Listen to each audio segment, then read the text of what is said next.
আরটিভিতে news দেখলাম যে প্রায় 50,000 কোটি টাকা সরিয়ে নিয়েছে এস আলম 2017 সাল থেকে 2024 সালের এই মাঝখানের সময়টা থেকে। তো একটা ব্যাংকের যদি 50,000 কোটি টাকা একটা লোকে নিয়ে যায় পলিসি করে বিভিন্ন নামে বেনামে ভুয়া ঋণ দিয়া, তাহলে ব্যাংকটাকে কতটা দুর্বল করে ফেলেছে।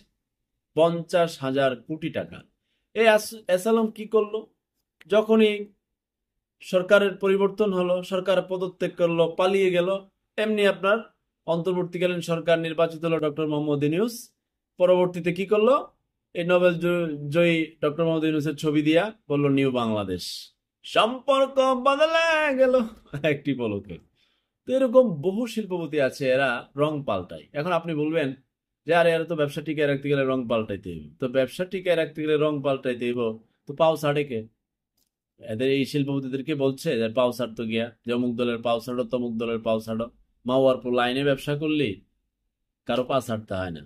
আপনি যখন পথ চলবেন সঠিকভাবে, তখন কোনো দলের পা ছাড়তে হয় না। আমরা চলি না, আমরা তো কারো গোলামি করি না, আমরা গোলামি করি মহান আল্লাহ পাকের। তো কোনো মাওয়ার পথে আমরা অভিভাবক বানাই না, যে আমি ছবি একটা তুললাম ক্ষমা দেখায়া ফেসবুকে ছেড়ে দিলাম যে এই সিনা টান করি আমি ভাইয়ের লোক। তার মাওয়ার পর ভাইয়ের দরকার আছে? দরকার আছে কার? যারা চুরি চামারি করে, দুইটা আলগাপাতি খাইব, অমুকেতে কমিশন খাইব, অমুক স্ট্যান্ডতে টাকা উঠাইব, এইসব লোকের না ওরকম অমুক ভাই লাগে তমুক ভাই লাগে। আমরা তো ভাই লাগে না, আমরা আমাদের লোক। আমরা দুই নম্বরই করি না, দরকার নাই। আমরা আমাদের মতো করে চলছি স্বাধীনভাবে। যখন যেখানে যার আহ, সমস্যা, দেশের অধিকার নষ্ট করছে, পণ্যে ভেজাল করছে, তখন আমরা কথা বলি। এখানে কাউকে দেখার সুযোগ নাই তো সামনে কে আছে, তার কি ক্ষমতা। ওই গত 16 বছরের যে অপশাসন, দুঃশাসন, স্বৈরশাসন ছিল, তখন আমি কথা বলেছি। যারা আমাকে চিনেন, নির্ভয়ে কথা বলেছি। কি দরকার কাউকে ভয় পার? ভয় পাবো মহান আল্লাহ পাককে। ওই মাওয়ার পর কোনো একটা মানুষকে ভয় পাওয়ার তো প্রশ্নই আসে না।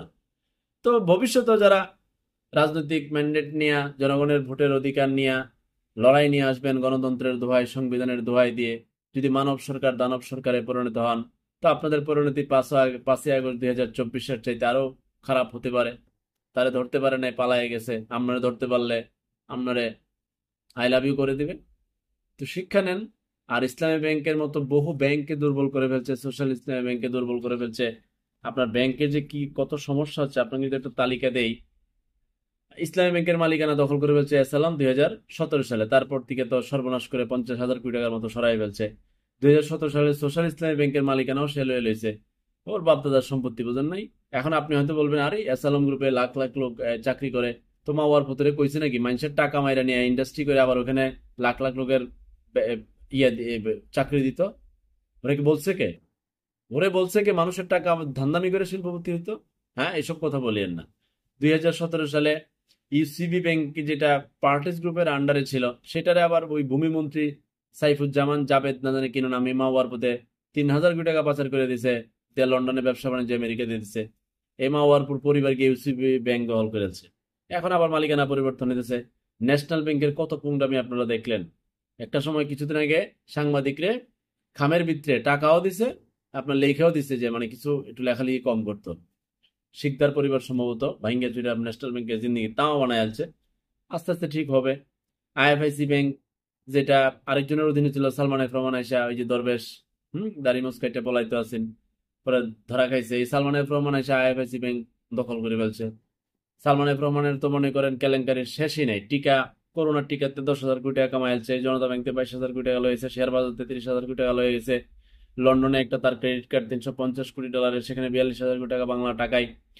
কত শত টাকা মারি দিচ্ছে, লাখ লাখ কোটি কোটি টাকা পাচার।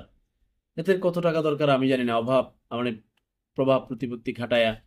তো এখন এই ইসলামী ব্যাংক আশা করি সুস্থ ধারায় ফিরে আসবে, সুন্দর পরিবেশ তৈরি হবে। অত্যন্ত বিশ্বস্ততার সহিত বাংলার মানুষ ইসলামী ব্যাংককে ভালোবাসে। বেসরকারি ব্যাংক হিসেবে number one, number one, number one. তাকে অ্যাসালম এটাকে ধ্বংস করে দিয়েছে। তো মানে 50,000 কোটি টাকা যদি একটাই লয়ে যা, কি সর্বনাশ করছে। তো ব্যাংক খাতকে, ওই কমিশন বাণিজ্য, টেলিফোন বাণিজ্য এবং ভুয়া নামে বেনামিদের ব্যাংক খাতটাকে দুর্বল করে ফেলছে। আশা করি ধীরে ধীরে সবল হবে, মানুষ বিশ্বাস রাখবে এবং ব্যাংকিং খাত ওদের ভবিষ্যতে আস্থা রাখবে। কোনো মাওয়ার পথে টেলিফোনে লড়বে না। কাউকে ব্যাংকের ভিতরে কিছু কর্মকর্তা আবার আলগাপাতি কমিশন খায় কাউকে নামে বেনামে ঋণ দিয়া তার হলো প্রবলেম করবে না, এই আমার প্রত্যাশা এবং বিশ্বাস। আল্লাহ হাফেজ।